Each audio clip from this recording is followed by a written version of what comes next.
박정희 대통령과 정주영 회장의 길. 경부고속도로의 기적. 지도 위의 꿈은 어떻게 이루어졌을까? 자, 지금부터 천천히 알아보겠습니다. 1968년 겨울, 청와대 집무실. 창밖으로 눈발이 흩날렸다.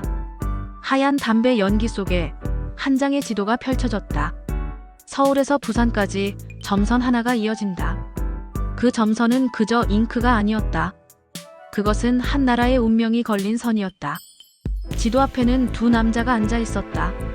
한 사람은 나라의 운명을 짊어진 대통령 박정희, 다른 한 사람은 맨손으로 회사를 일으킨 기업가 정주영. 박정희가 먼저 입을 열었다. 정 회장, 이 길을 봐주시오. 서울에서 부산까지 428km.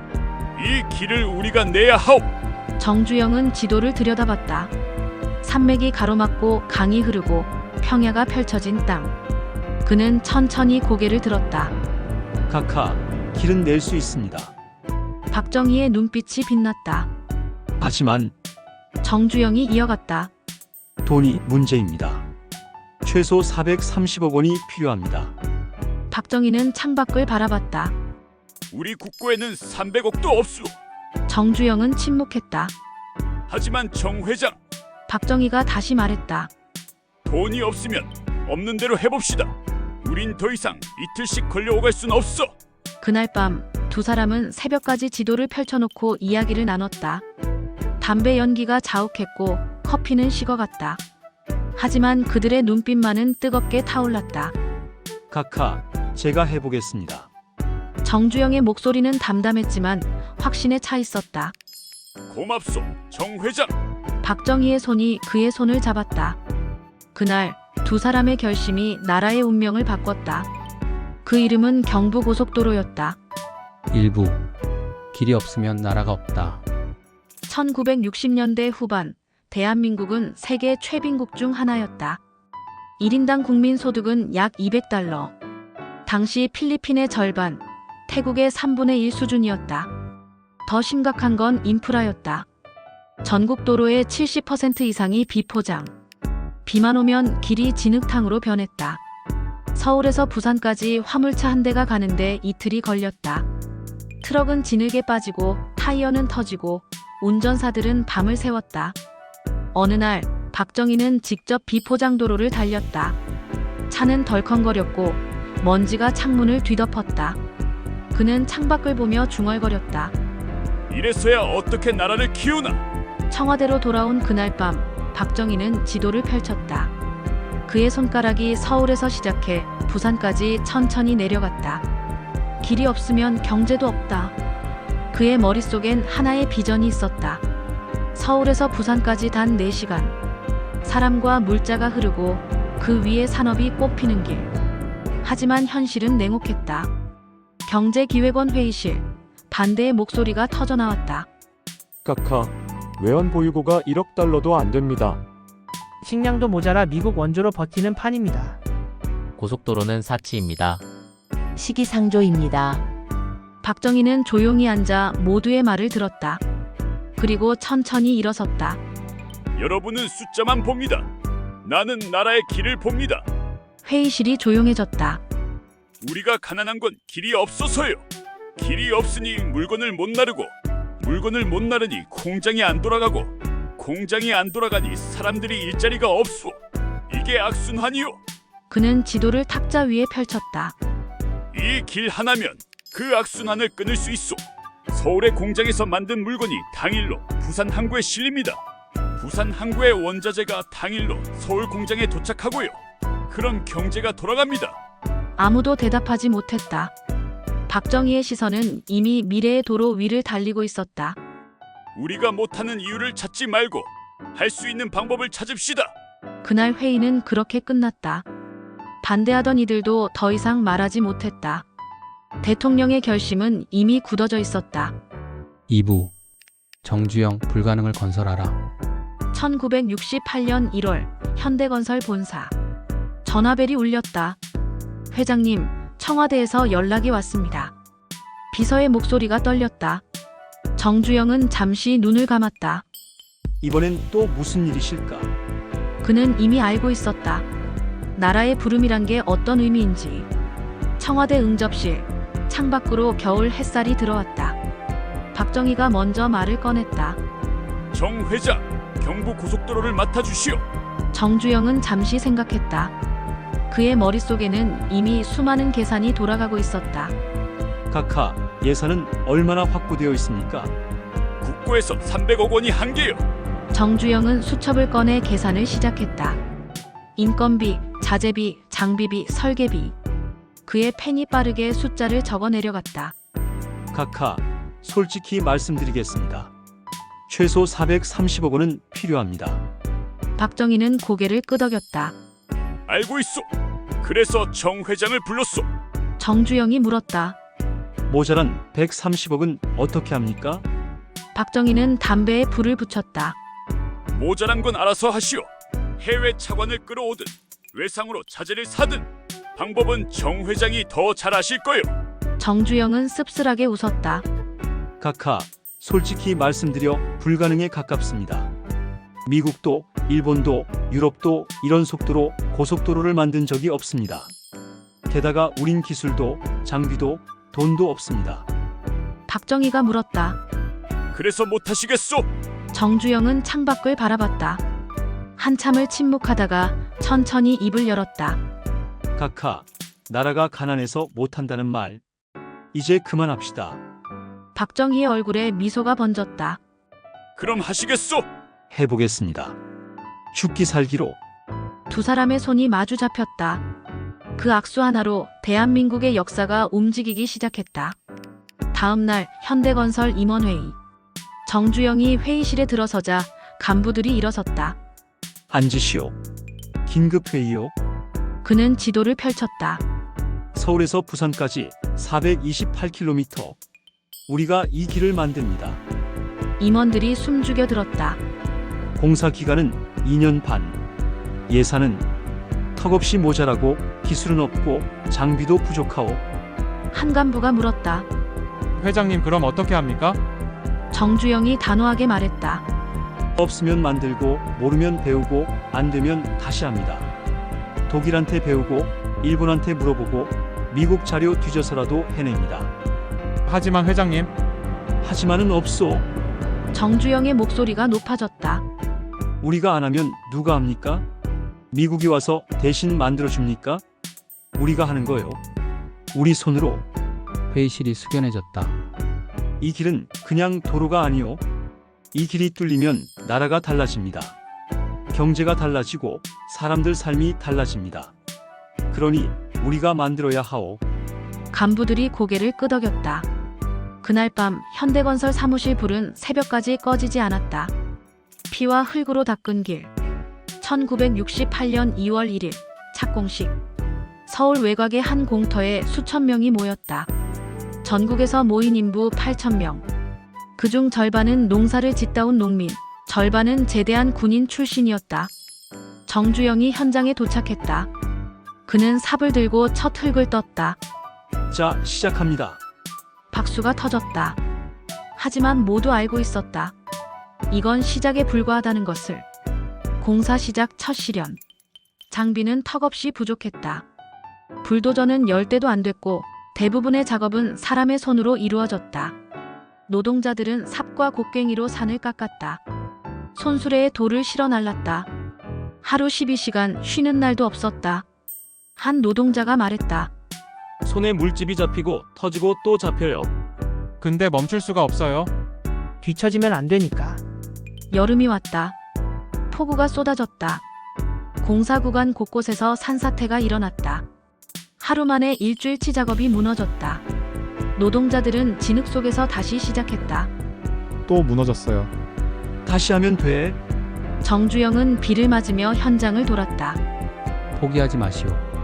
무너지면 다시 쌓으면 됩니다. 터널 공사 최대 난관.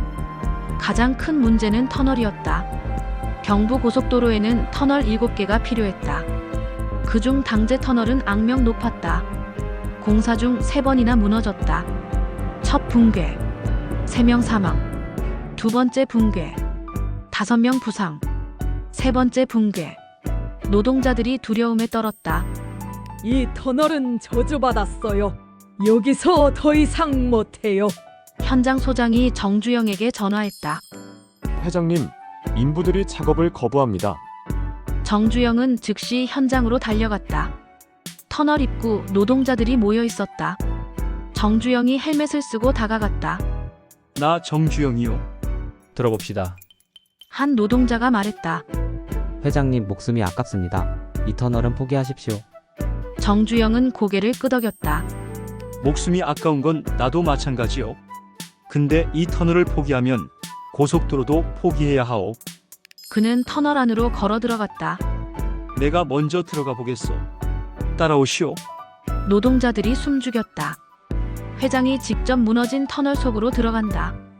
정주영은 바위를 만지고 흙을 떠보고 구조를 살폈다. 30분 후 그가 나왔다. 이 터널 사람이 만든 거면 다시 만들 수 있지 않소? 우리가 다시 합시다. 이번엔 내가 함께 할 테니. 노동자들이 감동했다. 회장님이 그렇게까지. 그럼 해봅시다. 그날부터 정주영은 일주일간 현장에 텐트를 치고 잠들었다. 노동자들과 함께 밥을 먹고 함께 땅을 팠다. 방제 터널은 결국 뚫렸다. 노동자들이 환호했다. 정주영은 조용히 미소 지었다. 박정희의 현장 방문. 1969년 여름 박정희가 직접 현장을 찾았다. 정 회장, 진척이 어떻죠? 예정대로입니다. 카카. 박정희는 공사 현장을 둘러봤다. 땀에 젖은 노동자들, 먼지 속의 트럭들, 끝없이 이어진 공사 구간. 그는 한 노동자에게 다가갔다. 힘들지 않도. 노동자가 대답했다. 카카, 힘들지만 보람 있습니다. 우리 애들이 이 길로 서울 간다고 하니까요. 박정희의 눈시울이 붉어졌다. 고맙소. 모두가 고맙소. 그는 정주영에게 조용히 말했다. 정 회장, 이 사람들 잘 챙겨주시오. 그러고 있습니다. 카카. 박정희가 떠나자 정주영이 노동자들을 모았다. 오늘 카카께서 직접 오셨소. 우리 일이 얼마나 중요한지 아시겠소? 노동자들이 외쳤다. 끝까지 해냅니다. 비가 그친 뒤 햇살이 내리쬐었다. 대한민국은 그 여름 땀으로 길을 닦았다. 누군가는 흙 속에서 쓰러졌고 누군가는 다시 일어났다. 그 길은 노동자의 피와 눈물로 이어졌다. 길 위의 결심.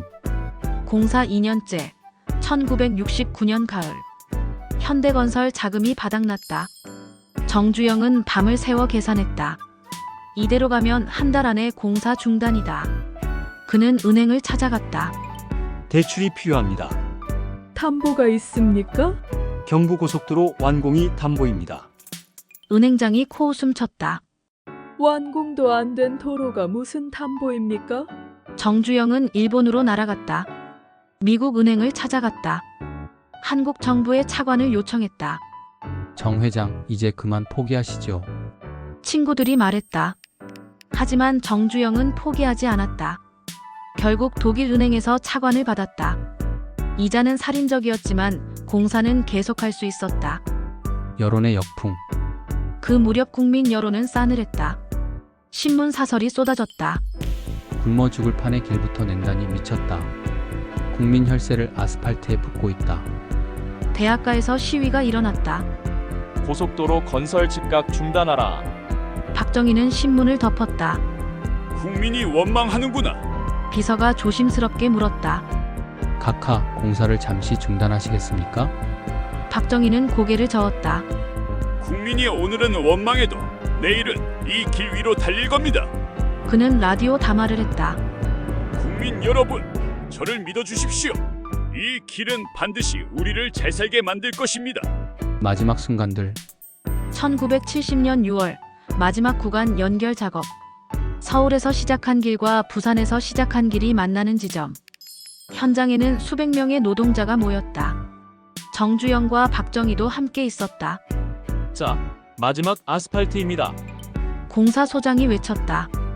콘크리트 믹서가 마지막 아스팔트를 쏟아냈다. 노동자들이 고르고 다지고 마무리했다. 뚫렸습니다.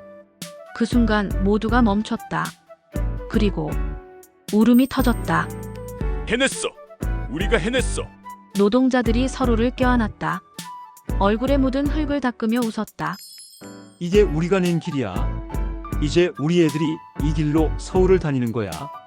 상상해봐. 박정희가 정주영의 손을 잡았다. 고맙소, 정 회장. 정주영이 웃었다. 저도 고맙습니다, 카카. 저한테 이런 기회를 주셔서. 그들의 악수는 길었다. 그 악수 속에는 2년 반의 고통과 기쁨이 모두 담겨 있었다. 길 위의 유산. 개통식 1970년 7월 7일. 서울과 부산을 잇는 428km의 길이 완성됐다. 국민소득 200달러의 나라에서 일어난 기적. 개통식장에는 수만 명이 모였다. 박정희가 연단에 섰다. 국민 여러분, 오늘 우리는 역사를 만들었습니다. 이 길은 단지 도로가 아닙니다. 이것은 국민의 희망입니다. 박수가 터졌다.